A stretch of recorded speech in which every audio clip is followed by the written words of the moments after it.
into the parsha itself, there was, some people had the custom, this Shabbos, when they make the challah, they either make the challah in the shape of a key, or they put a house key in the challah. Have you ever heard of that custom? Well, yeah, I heard, but I didn't know that on this parsha. It's not with this parsha. It's the first Shabbos after Pesach. After Pesach. Part of it is because we bench Rosh Chodesh Iyar, and in Iyar the man fell, and the man was food, free food. So it's a time that we call that a sugula for parnasah. You know, good fortune for a livelihood, for earning a living. So some people have the minhag. Eliyahu Kitov writes it down in his book Sefer HaTodah, but many it's a Hasidic custom. Some people actually make the challah in the shape of a key, or they take the regular challah and they put a key inside. Some of the bakeries bought blank keys, uncut keys, and they baked the challah and they just stuck the key on top. And you could buy it. I don't know how healthy it is to bake a challah with a key. A key Metal. is copper, a certain oxidization. But that's the minhag. It's supposed to be a good luck for parnasa. I'd rather make the challah look like a key. Right, that seems to be the way it was really written, was make the challah look like a key, was really the custom. Not so easy to do. Even women who are very good at baking, you have to shape it a certain way. On the top of the challah, they put like small dough with the shape of Correct. the key. Somebody called me up and says, I don't have a key, I have a combination lock on my door. So I just write the combination on the back of the challah. I don't know what to tell you. 1 through 9. What can I tell you? Another person sent me an email saying that a lady said, I baked this challah, this challah with a key. I forgot to tell my husband. He ate a piece of the challah, the key got stuck in his throat, he died.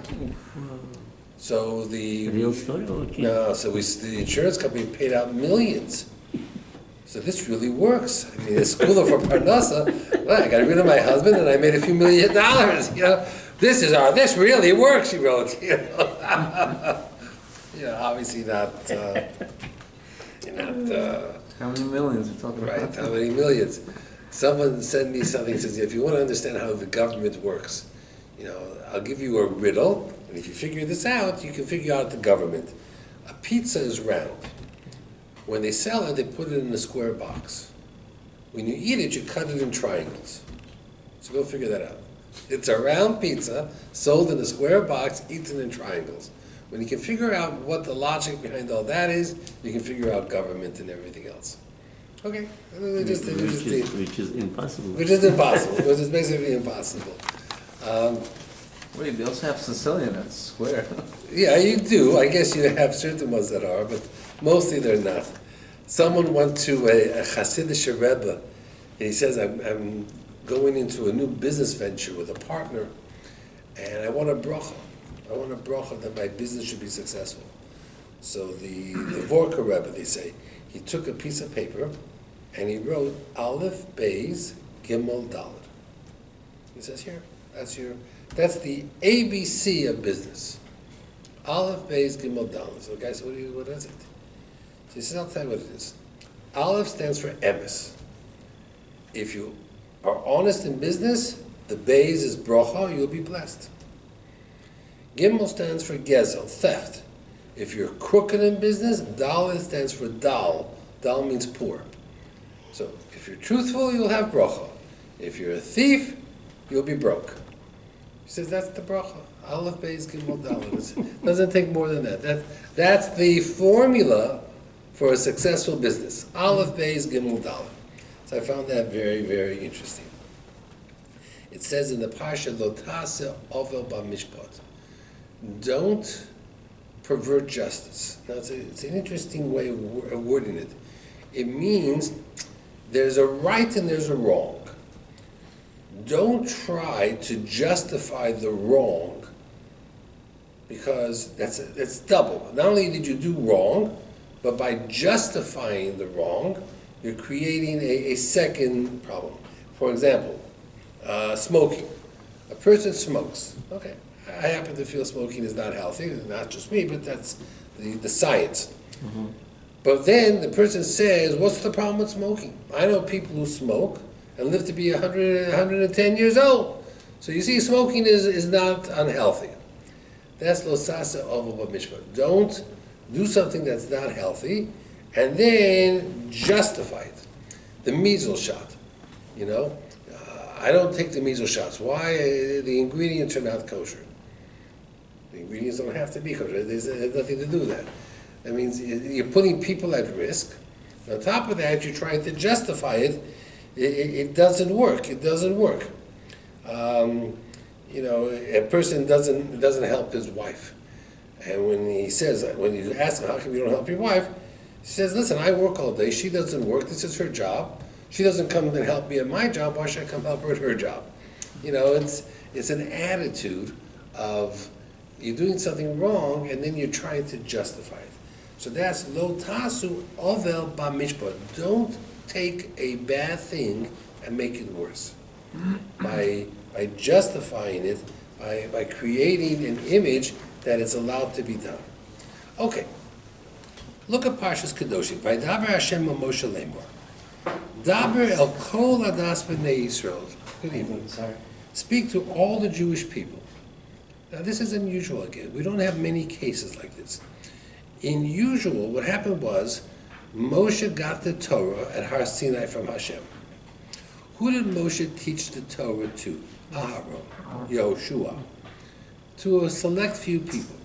They in turn taught it to other people, who in turn taught it to other people, and eventually all the Jewish people were taught the Torah. But Parshas Kedoshim, this week's Parsha, it didn't go that way. Hashem said to Moshe, gather all the Jewish people together, which means millions of people, men, women, children, and teach them this Parsha when they're all together. It means don't go the normal way where you teach Aaron and Yehoshua. Teach all the people the Torah, this Parsha. There are 51 mitzvos in this week's Parsha. That's a lot. But there are Parshas that have more mitzvos. Kiseitze has more mitzvos. He didn't do it that way.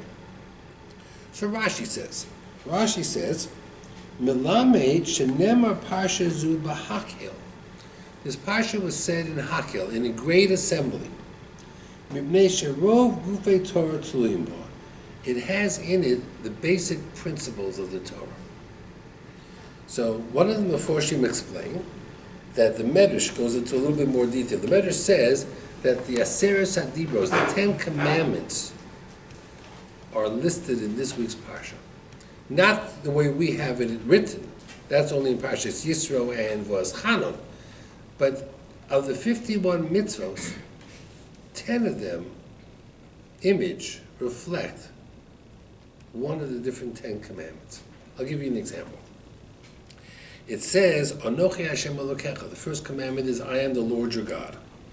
This week it says, Ani Hashem Elokecha. I am Hashem your God. It matches. It says, Lo yeh lecha. Don't have other gods. This week it says, Ve'elokei masecha. Gods of images, graven images, lo tasu lechem, don't make. So, it matches perfectly. The third one says, lo tiso, don't use my name in vain. This week it says, lo tishbu b'shmi lasheka, don't swear in my name falsely. The fourth one says, remember the Shabbos. Here it says, Shabbos tishmor, keep my Shabbos. The fifth one is, honor your parents. This week it says, ish imo v'aviv tiro, a man, his mother and father, he should fear, he should respect. The number 6 is don't kill. Here it says, Lo tamar adam re'echa, don't stand by, idly by, when your friend is being hurt. It says, Lo tinav, don't commit adultery. It says here, Mos yumos, hanoev hanoefes, for adultery. It says, Lo tignav, don't steal. Here it says, Lo tignovu, don't steal. Don't be a false witness. It says here, Lo sevek rocha b'amecha, don't tell stories and lies. Bear witness against people of stories that are not true. And the seventh and the last one, lo tachmo, don't covet what your friend has. It says lo sasha, don't take what your friend has. So, Parshas Kedoshim has 51 mitzvos. 10 of those mitzvos, you never made it to Lakewood? No. What happened? A lot of traffic. A lot of traffic. Some people want to. So they don't want to battle the traffic. Yeah. Got it. So it says, it says that the Parshas Kedoshim was said B'Hakel because the Ten Commandments were given B'Hakel. So the Medrash seems to imply that it's things that are very, very significant, very, very important in the things that are being told over here. Rav Shach, who was the Rosh Yeshiva in Ponevezh Yeshiva, he used to say that it says in the Torah, V'chai b'hem, you should live by the mitzvos. Rashi says it means Olam Haba, but you should live by the mitzvos. Rav Shach would say many people are willing to give up their lives for Torah. He says that's not the real Mesiras Nefesh, that's not the real sacrifice. It's not to die for Torah, it's to live for Torah. Meaning a person who dies, is willing to sacrifice his life, it takes it's a 1 minute operation. A person who wants to live according to the Torah, it's a whole lifetime. So he says the real challenge is not the Jew who dies for Torah, but rather the Jew, despite all of life's difficulties, follows the Torah and doesn't give in to the Yetzer Hara. He says that is the real challenge. They ask an old question. A person lived to be over 100, so they said to him, how come you live to be so long? So he says, all my friends would say to Hashem, why? Why? So God said to them, you want to know why? Okay, I'm going to come upstairs, I'm going to bring you upstairs. They die and everything came upstairs. He says, I never asked why, so Hashem never called me upstairs, so I could live to be over 100. It's a story that they say. Rav Shach brought this down in one of the stories. He says there are people who always ask Hashem why. Hashem says, you want to know why? I'll come upstairs, I'll tell you why. Better off not to ask why. If you don't ask why too much, then Hashem leaves you alone and you'll be fine. Yeah, thank you. Right, this is Baruch Hashem. Right, Baruch Hashem, and then you live with the Mesiras Nefesh is to try to find a way to live as a Torah. It's interesting, just this whole concept of living by the Torah, V'chai b'hem. There's a famous Gemara. The Gemara says Yehoshua was supposed to live to be 120 years old. He was supposed to live as long as Moshe Rabbeinu. Moshe lived to be 120. Yeshua was supposed to live to be 120. How old was Yeshua when he died? 110. 110. He lost 10 years of his life. 10 years of his life was lost. The Gemara asks why. Why did he lose 10 years of his life? So the Gemara says, because Hashem told Yehoshua, your job is to conquer the land and divide it. Once you conquer the land and divide it, you're going to die. So Yeshua said, why should I do it quick? If I do it quickly, I'll die sooner. So I'm going to take my time. So he took his time. So Hashem says, you're taking your time? That's it, 10 years of your life you lose. And when he died, many sections of Israel were left unconquered. The Goyim were still there, and the other tribes had to conquer it. It was a mess. All of Sefer Shoftim goes through the difficulties Bnei Israel had because the land was not conquered. So the Rambam says, I don't understand what the problem is. Mm-hmm. The Torah says, V'chai b'hem, you're supposed to save a life, you're supposed to live as long as you can. If a person, God forbid, is sick on Shabbos, you can take him in an ambulance to the hospital because you're supposed to live. So Yoshua, by delaying, wanted simply to live longer. So he's punished, he loses 10 years of his life. The Torah says live. So they give examples like Moshe Rabbeinu. Hashem says to Moshe, I want you to take vengeance against Midian, and afterwards you're going to die. How soon did Moshe assemble the army and send them out? Right away. Even though Hashem said to him, and afterwards you're going to die. Moshe says, I have a job to do, I'm going to do my job. The Akedas Yitzchok. Avram was told, take Yitzchok to the Akedah. It says he got up the next morning early and he went. He didn't take 2 weeks to get there, saying, well, the longer it takes me to get there, the longer Yitzchak will live. And there's a mitzvah to live long. No, there's a mitzvah to do what Hashem says. That means we don't focus our attention on how long we're going to live. We focus our attention on doing the mitzvahs of the Torah. So the Rambam says that the whole idea of a chai bohem means Hashem gave us a mission. We have a job to do. Our job is to follow whatever the Torah mitzvahs say. If we do our job and we finish our job, then Hashem says, okay, you're done. Time to go up to Shemayim. So we never know how many years we have. There are people who accomplish, I guess, their jobs when they're 45 years old and they die young. We look at it as if they died young. Maybe Hashem looks at it as if they had a job to do, they did their job, and now it was time to go. Their job is finished. We feel the loss because we think this world is everything. But Rashi says, V'chai b'hem is olam haba. So this is not the world that this is the focus. Living long is not to be living long in this world, it's supposed to be living long in the next world. So the Rambam is of the opinion, he says, that a person has a job to do. And your job is to do that job. When you complete your job, your time in this world is over. Nobody knows when that is. But one thing is clear. If you know what your job is, and you take forever to do it, Hashem is not going to let you live forever. Hashem's going to say, you're not doing your job, end the story. Novos had a beautiful voice. So he would live year after year to sing in the Beis HaMikdash. One year he said, you know what, enough already. I'm tired. Let someone else do the singing. What happened the next year? He died. Why? He finished his job. It's when you retire, you can retire from your work. But if you retire from the Torah, it's not a very good recipe. It's a very, very bad recipe. Okay, so you have to be very careful. Famous Ramban. There's a Rambam, Maimonides, a Ramban. He's also one of the Rishonim. He also had a Sefer Mitzvahs, different than the Rambam, of course, a little bit here and there. The Ramban says, Kadoshim Tiyu, you have a job to be holy. How is a person holy? So they talk about different ways. Restraint. A person who's holy is a person who can control their Yetzer Hara, their appetite. If you can hold back and control, if you're in control of your emotions, you're a holy person. If you're not in control, so you're not. But the Ramban says it's a warning not to be a menuval b'reshut HaTorah. It's an unusual term. A menuval means a disgusting person. B'reshut HaTorah, but you don't violate the Torah. That means a person can go through life following the letter of the law, but ignoring the spirit of the law.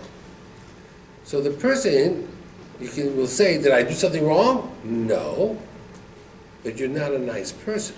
But I didn't do anything wrong. That's true. You didn't do anything wrong, but that does not make you a good person, does not make you a nice person. The Ramban says the Torah is very, very critical of a person who tries to stay within the boundaries of the law, but won't go the extra inch, won't go the extra mile, won't help another person, won't do anything more than they have to. They're called a menuval b'reshut HaTorah. That means they literally know so much that they can stay within the boundaries of the Torah without helping another human being. And you can't fault them because they didn't do anything wrong, but that didn't mean that they did what was right.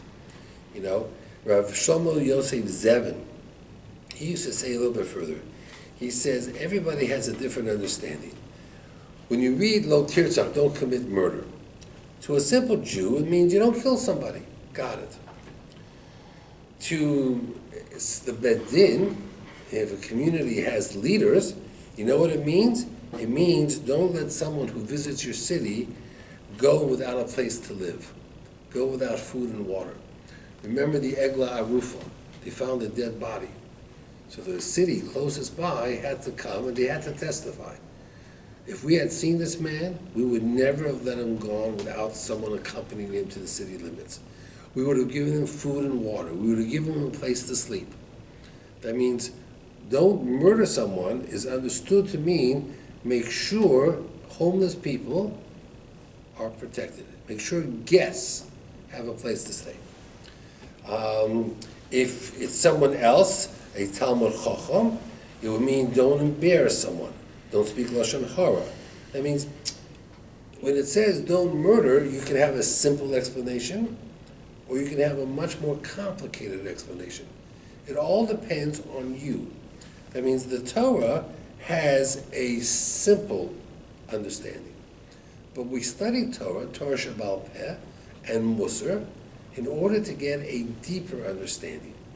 The Kadosh, the holy Jew, is someone who can understand every mitzvah of the Torah like a diamond, 70 different views, different facets, that a person can understand that there are many, many layers of the Torah, and the more you understand, the deeper you go, the better human being you are.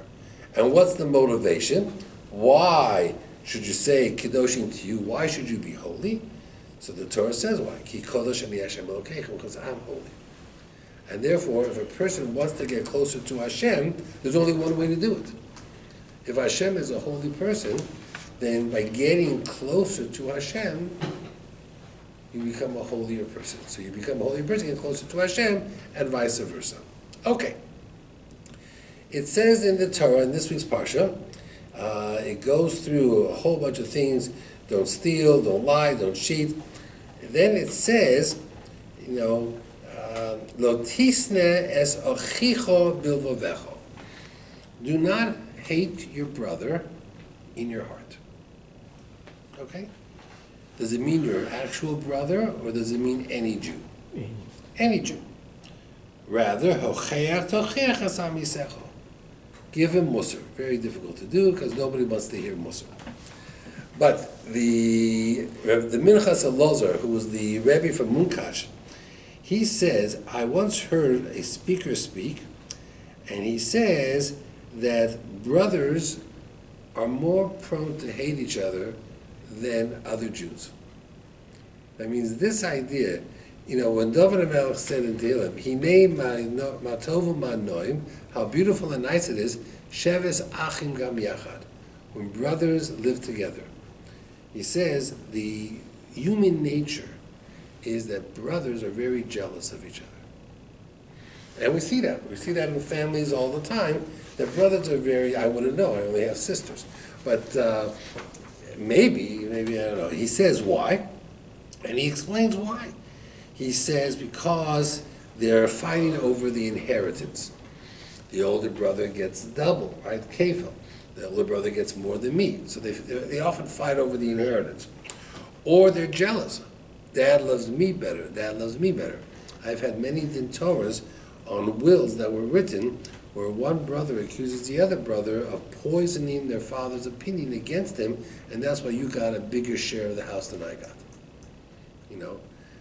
Rav Shamshon Raphael Hirsch, he was a famous Rav from Germany. He wrote what's called an ethical will. That means normally a will is about money, how to divide up your property. He wrote a Musar will, an ethical will, a will of Musar. And in the will he wrote to his children, these are my wishes. But if any of you argue and fight over my money, over my property, over any of my wealth, I want you to know that I don't want any of it. I'm willing to give it all away. It is more important that the family get along with each other than I divide the money. It's called an ethical will. My mother wrote a small little will, instructions to the family. Many parents do. When they're reaching the end of their lives, they sometimes will write a letter to their children. And the most important thing they're trying to convey is that everybody should get along. There should be shalom bayit amongst siblings, brothers, sisters. They shouldn't be jealous one of the other. And it's very hard. A mother has pieces of jewelry. How does she divide it up? Does she give her daughters, her daughter-in-laws, how things get divided up? It gets very, very complicated all the time. From a Torah perspective, we don't have very many good examples. We go through Sefer Bereshis. How did brothers do in Sefer Bereshis? Well, let's start off. The first set of brothers was Cain and Hevel. How did that work out? One killed each other. That was not a good example. Then you had Avraham, who had Yitzchak and Yishmael. Well, that didn't work out great. Yaakov and Esav didn't do much better. Lavan and his sister, Rivka, they didn't get along very well. Yosef and his brothers, that didn't do out very well. So you go through Sefer Bereshis, and most of the wars and fights and battles and hatred and jealousies is all with brothers. Okay? So Sefer Shemos is different. The first example of two brothers in Sefer Shemos is Moshe and Aaron. And even though Aaron was the leader, Moshe comes in and he says, Hashem made me the leader. What did Aaron say? He's very happy. Then Moshe was supposed to be the Kohen Gadol, but because he argued with Hashem, who became the Kohen Gadol? Aaron did. So they had role reversal. Aaron was the leader, and now Moshe is the leader. Moshe was the Kohen Gadol, and Aaron's the Kohen Gadol. And how did they get along with each other? They were great. So the first time that we see a functioning relationship between two brothers that were actually healthy, that was positive, is Moshe and Aaron. Because in Sefer Bereshis, we really don't see Shem, Chom, Yefes, these three brothers, even with Noach. Every story that involves brothers involved controversy, involved machlokas, involved killings, hatred. So there weren't very many good examples in Sefer Bereshis. Let's look at it from a different perspective. Let's do a different perspective. A person is married. If you're married to a girl, can you marry her sister? The answer is no. But if your wife dies, can you marry the sister? Yeah.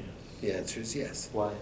That's a very good question. Because normally, it doesn't make a difference if someone dies. If someone is also they're forbidden, your mother's sister is your aunt. You can't marry your aunt. So if your mother dies, she's still your aunt. You can't marry her. So your wife's sister is your sister-in-law. You can't marry your sister-in-law. Or your wife died. Let's say you divorce your wife. Can you marry your sister-in-law? No. But if your wife dies, you can marry. If she's not married. Well, if she's not married, of course. But if she was married and she divorced, you can still marry her. The reason they say is because if she has a child, when you marry your wife, you're also involved with your mother-in-law and your father-in-law. This way, if your wife dies and you marry the sister, you still keep the same in-laws. So it's like the family is still combined. It's still a combined unit. But, it's very interesting. It doesn't apply to anywhere else. So we see that by sisters, if one dies, you can marry the sister. There's no jealousy. In their lifetime, there is jealousy. You can't do it. You can't bring in a tzara, as they call it. You can't. But afterwards, you could. So there's some very interesting aspects of halacha that are very, very different. Yibum applies to them? What? Yibum. So that's very interesting. Ashkenazim do not do yibum. Ashkenazim only do chalitza. Sfardim tend to do yibum. But the yibum means where if the husband dies, the brother can marry the wife. But the chief rabbis of Israel had an agreement with each other, the Sephardic and Ashkenazi chief rabbis, from 1948, since they existed, the state of Israel, that they would do no yibum, only chalitza. Rabbi Ovadia Yosef, what? Chalitza? What's chalitza? Chalitza means that you have to have a special shoe, and she has to take off the shoe, and she spits, and this releases her. That means when a man dies, so his wife is automatically engaged to his brother, to the man's brother, no kids. if she has no children. And you can't divorce her with a get, you can only send her free with chalitza, then she can get married to whoever she wants. When Rabbi Ovadia Yosef became the chief rabbi, he very much believed that Sfardim should do yibum, not chalitza. So even though they had a standing agreement in the state of Israel, no yibum, he changed it. He would tell Sfardim to do yibum. Whether in reality they did or did not is a different question, and there are not many examples of it. Although we used to do, when I was on the Bet Din, we used to do chalitzas, 3 of them a month. Why so many? Because in the state of Israel, many young people, men, died either in the wars after the Yom Kippur War, or they die in car accidents. And when a woman is married and her husband gets killed in a car accident, so she has to go down to the Misrad HaPnim, the Ministry of Interior, and she has to change her identity book, her Tudat Zuhut, from Nesuah, married, to Almanat, to widow, in order to gain government funding. So it was regulated. So when she would come down to the Misrad HaPnim, and she would bring her book, my husband died, here's his death certificate, they would ask her, do you have any children? If she said no, they right away took her book and said you have to go to the Bet Din. So it was controlled. So even women who were not religious, we were doing chalitzas 3 a month because we did for Johannesburg, we did for South Africa, we did from all over. But in Israel, there was always cases of young women whose husbands died either in war or in car accidents. But it was regulated, so the government knew about it, and therefore they sent it to the Bet Din. That was the law. So Rebbe Ovadia, he was of the opinion that chalitza was the answer. I mean, yibum was the answer. But generally we don't. And I think now the chief rabbis, again, they do chalitza. And it's not a very complicated procedure. You just have to know what you're doing. And listen, I've done so many of them. I probably did 30 or 40 of them during the time that I was there. And, they have complicated halachic issues because you deal with property also. The brother says, okay, I'm not going to marry the wife, but I should get everything my brother owned. That means I should get the Yerusha. He has no children. And women, according to the Torah, don't get anything. They just go back to their families. They don't. So it ended up that there was a lot of arguments over the money. That means the brother was dead, and now the family and the wife would argue who gets the apartment, who gets the furniture, who gets all the money. She would want the money. He was my husband. Yeah, he was your husband for 6 months. Why should you get all the money? You have no children. It's often that you take the money for the children, but there are no children. So it created tremendous machlokas. And the brothers would say, if you don't give me the money, I'm not going to do chalitza, and you'll never get married. Because without chalitza, she can't get married. So he would hold her up for ransom. It was another form of aguna. He doesn't have to give her again, he has to give her chalitza. If he refuses to participate in the chalitza, so many times they would settle, she would give up half the money just to get the chalitza. So it does get very complicated and emotional, and all because of that mighty dollar sign. It's that dollar sign, that money that changes everything. Okay. Question, when did the concept of pilakshim stop? A long time ago. And that's why we have a shidduch crisis. Because we have all these women who can't find husbands. Right. But, So are they reinstated, reenacted? Well, thousands of years ago already, R.Rabbi Gershom, that a person can't have more than one wife, etc. So, yeah, there's ways to try to get around it, but generally we avoid that. What means chalitza? No Hebrew language? Chalitza is a Hebrew word. It means taking off the shoe. He puts on a special shoe, and she has to take it off, and she has to throw it, and she has to spit at him, and she has to say, this is what happens to a person who refuses to marry his brother's wife. In the olden days, when a man could have more than one wife, so he would marry the brother's wife, maybe. But today, a guy is married, he's not going to divorce his wife to marry the brother's wife. So it's a little bit different. Okay. There's an issur in the Torah of tattoos, right? You're not allowed to put on a tattoo. So he brings down a question here. Rav Dayan Weiss, who was the Rosh Basin of the Eida Charedis, the B'datz in Eretz Yisrael, he has in his Sefer Minchas Yitzchak in the 3rd volume, he says there was a fellow who was not from and became a Baal Tshuva. So I guess he was a sailor in the Navy, probably the American Navy, and he had a tattoo on his arm of a woman, a naked woman on his arm, that he had a tattoo. So now he became frum. So on that arm he would put his tefillin. So he asked, can he put his tefillin over the picture of this woman? And when he does brachos, how can he make a bracha when he has such a picture on his arm? So the advice goes back and forth about it. He talks about whether or not you can put like a Band-Aid, you can cover the picture, and whether that's a chatzitza for tefillin. So he says that, if you can put the tefillin on the picture where you don't see the picture, then for sure you can make a bracha, but if you can't, he's a little bit hesitant as what to do. Which goes into the question, if you had tattoos when you were not religious and you become a Baal Tshuva, do you have an obligation to remove the tattoo? Is there a mitzvah to erase the tattoo, which is not easy to do? And they bring down that we see from here that there's no mitzvah to remove, because the advice never said to remove the tattoo. It seems it's only forbidden to put on the tattoo.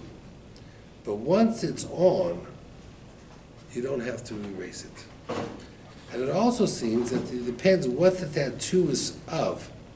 That means if it's a picture, it's not so bad. If it's numbers or something else, writing, it's worse. So there are different opinions exactly what is forbidden and what is not. But he brings out from Ephraim Kinievsky, who wrote that the Torah only forbid the tattoo itself, making it, but the Torah does not forbid leaving the tattoo on. So if a person has a tattoo and he's not religious, and now he's about tshuva, he doesn't have to go through the painful process of removing all those tattoos. Different opinions, nothing is clear, but nothing is clear. There's never one opinion that's universal, but that seems to be the opinion. Okay. Twice a year, we have what's known as community mourning. Avelut, for the entire community participates in the Avelut. The most famous one is, what time of year do we have community mourning? No. Well, now is Sfira. Sfira is one time. And the other time is Tisha B'Av. The 3 weeks, right? From Shivos B'Tammuz, the 7th day of Tammuz, until Tisha B'Av is Avelut, community mourning for the Beit HaMikdash. Okay. We understand why there is community Avelut for the Beit HaMikdash. Right? We understand. Because the Beit HaMikdash, its loss changed the entire way the Jewish community operated. Without the Beit HaMikdash, we didn't have Kohanim, Leviim, Yisraelim, we didn't have Korbanot, now we had shuls, we had davening, we didn't bring sacrifices, we didn't have Korban Pesach, we don't have anymore. That means the loss of the Beit HaMikdash is, if a Jew who lived during the days of the Beit HaMikdash and then lived as a Jew without the Beit HaMikdash, he would say to you, the difference is day and night. It's a major, major change in the entire operation of being a Jew. I got that. But why is Svira on the same level where there's massive community mourning? What happened on Svira? The students of Rabbi Akiva died. Okay. That's one school, one rabbi's students. There were hundreds of schools, not only in Israel, but in Bavel, all over the world. And there were thousands and thousands of students. So if, for example, just to give you a bad example, if a school in Lincoln, Nebraska, a Jewish school, it was flooded out, and therefore the school no longer could function, would every Jew in the world start mourning? No. It wouldn't happen. So we need to understand why the loss of Rabbi Akiva and his students created a community-wide mourning equal to the loss of the Beit HaMikdash, for example. We have to understand that. How many students of Rabbi Akiva got lost? 24,000. So people make they compare it to, for example, they compare it to the Holocaust. 6 million Jews died. Now, yes, some of them had assimilated, we know that. But let's say there were 3 million Jews that were Shomer Torah mitzvahs. Had they not died in the Holocaust, we're now 70 some odd years later, those 3 million would have had how many children, grandchildren, great-grandchildren? Could have been another 20 million Jews in the world. That means the loss of the Holocaust is felt across all lines because it was such a massive loss. 24,000 students of Rabbi Akiva, had they not been lost, would have meant 24,000 possible yeshivas and 24,000 possible teachers.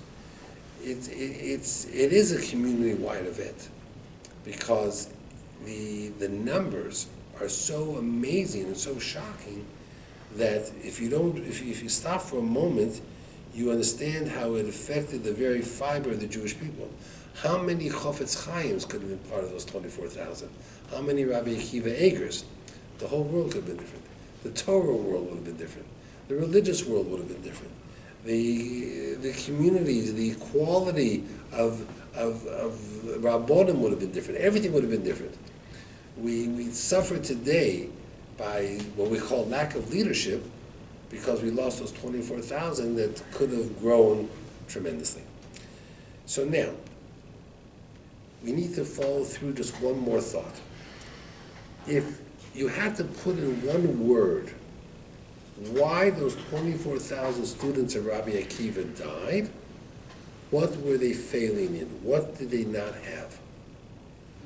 Respect. Kavod.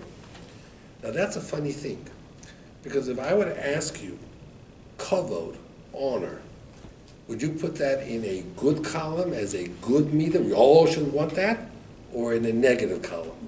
Negative. Okay. So here they lacked kavod, but you and I might have says, hey, what's the problem? We don't want kavod anyway. We're not supposed to run after kavod. The guy says, the Gemara says that if you run away from kavod, kavod runs after you. So the guy says, I'm running away my whole life. How come it's not running after me? So the answer is because you keep looking back. You keep checking on it, But, kavod is something we run away from. Kavod is something we don't want. And yet, 24,000 people lost their lives because of kavod. Must be that there is something called good kavod. There is negative kavod. When a person who wants magia li, I want you to fear me, that's negative. When I try to use my position as power over you, that's a negative. But there must be something that is called good kavod. For example, kavod HaTorah, or kavod to a Kohen. You respect the Kohen because he's a Kohen in his position. Or a kavod to a Talmud Chacham. That means there are certain areas of kavod which goes into the category of appreciation. You respect someone because you appreciate the good they do. That's not a negative. The guy's not demanding kavod. It's not a control. It's not something he uses to manipulate you and to control you. But rather, it's something you do as a sign of affection, as a sign of recognition that the person is special. So we have to understand there is something that is called good kavod, positive kavod. And those students of Rabbi Akiva were lacking that, and that created a certain element of loss. Okay. Two more things I want to share with you, then I have to go. I have people coming to see me tonight, so I have to get home right away. The Ephraim Musar talk about how to become a holier person. So one of the areas is machshava. when you do mitzvahs, there's doing mitzvahs simply because, it's routine, I'm just used to doing these mitzvahs. I daven every day because that's what I do. Or it's with machshava, with thought. You do it because you understand it, you want to get a deeper understanding, you do it l'shem shamayim. So that's a way of growing. They bring down speech. The Gemara in Psachim, listen to this Gemara. The Gemara says in Daf Kuf Yud Gimel, Shlosha Kodesh Baruch Hu Ohavon. There are 3 people Hashem loves. Okay? So here you go. I'm going to give you 3 things you can do that if you do these things, or you're careful about these things, Hashem will love you. That's what the Gemara says. 1, Misha Eino Koetz. You don't get angry. Okay? You don't get angry at your brother, you don't get angry at your wife, you don't get angry at your sister, at your children. Misha Eino Koetz. You don't get angry. Number 2, Misha Eino Mishtaker. You don't get drunk. So if you go through your day and you don't get drunk, Hashem loves you. Because it means you're in control. You're in control. Because when you drink, you're out of control. You're no longer in control. And the third one is Misha Eino Mamir Al Midosov, a person who is forgiving. That means a person who doesn't say, doesn't dig their heels in. Not arguing. Right. I had a situation of a parent got angry at his child and wouldn't let his child out of their room for like 10 hours. I was shocked. That seemed to me a little bit extreme, to be forgiving. Okay. Then it says, Shlosha HaKadosh Baruch Hu Sono. There are 3 types of people HaKadosh Baruch Hu actually hates them. That's what the Gemara says. Uses the word hates them. Hates the way they act. The first one is Hamidaber Echod Ba'peh Ve'echod Ba'leiv. A person who's a faker, a phony. Right? He talks one way, but he acts in a different way. He talks from, and yet he does things that are unacceptable. Okay, we're not looking at any personal identifications here. Okay, number 2, listen to this. Hayodea edus bechavero ve'eno made. A person knows testimony for his friend, but won't testify. That means your friend says, this guy took $100 from me. You saw it. He says, yes. Will you come to the Beit Din and testify? He says, no. So by not testifying, you're helping the thief be a thief. Hashem hates that. The third one is even more shocking. The third one is, you saw your friend do something wrong, but you're only one witness. And according to the Torah, how many witnesses do you need in Beit Din? 2. So now, your testimony doesn't make a difference. But you go ahead and you tell the whole world, I'm a witness to this, even though it accomplishes absolutely nothing. That is Lashon Hara. What? You can make a shmur. If you can do that in Beit Din, you're right. But if it's something that accomplishes nothing, the Gemara says, then you're just harboring resentment. And maybe the person will do teshuvah, and there's ways to approach him differently. So it's fascinating what it is that the Gemara likes, what it is the Gemara doesn't like. Now listen to the last thing I'm going to share with you. What if that person continues teaching the children kind of the same way? That person what? What if that person who committed the act teaches her children to act the same way? Then it's a problem that you should ask a shaila about and see how best to resolve the shaila. Listen to the next thing. There was a fellow in the Mir Yeshiva, he was 36 years old, he was never married. So he would go out on dates, on shidduchim, and of course, the shapchan or the girl would always ask him, how old are you? And his experience was that when he told people he's 36 years old, and the girl was 24 years old, she would say, you know what, it's enough for me. So he wanted to know, could he lie about his age? Instead of telling people I'm 36, maybe I can tell people I'm 30, because he looked young. And then he figured, eventually they'll find out the truth, but a lot of people don't know when they're born. Am I allowed to lie about my age? He asked his Rebbe. His Rebbe said, yes, you're allowed to do that for the sake of the shidduch. He's allowed to adjust his age, the Rebbe said. But he didn't do it. He went to Rav Aaron Leib Steinman. He asked Rav Aaron Leib Steinman, people, when they hear my age, it affects my ability to get a good shidduch. What should I do? So Rav Aaron Leib Steinman says, your age is already a negative? He says, yes. When a girl looks and sees my age, it's already a negative. He says, and now you want to lie? You'll have 2 negatives against you. Oh, boy. He says, trust me. When a girl asks you how old you are, she already knows how old you are. She saw your resume, she knows it, she checked with her shadchan, everything's out there. There's, people today on the internet, they know everybody's age. She knows your social security number, she knows everything. She knows where you were born, which hospital you were born. So why is she asking you how old you are? She wants to know, okay, maybe you're older, but are you an honest person? If you're 36 and you say 33, you know what she's going to say? Not only is he 36, but he's a liar to boot. I don't want to marry a liar. So I'm telling you. So the guy says, but my Rebbe says I'm allowed to do it. He says, I'm telling you. You want to get married? Don't lie. Let the girl walk away from the date saying, the guy is this, the guy is that. But one thing the guy is, he's honest. He's straight. He doesn't lie. You'll see that if you have the reputation of being honest and straight and don't lie, you'll get married. But if you're a liar, you won't get married. What about that gray area? And he got engaged, he got married. What about the gray area, the Shila Zahav?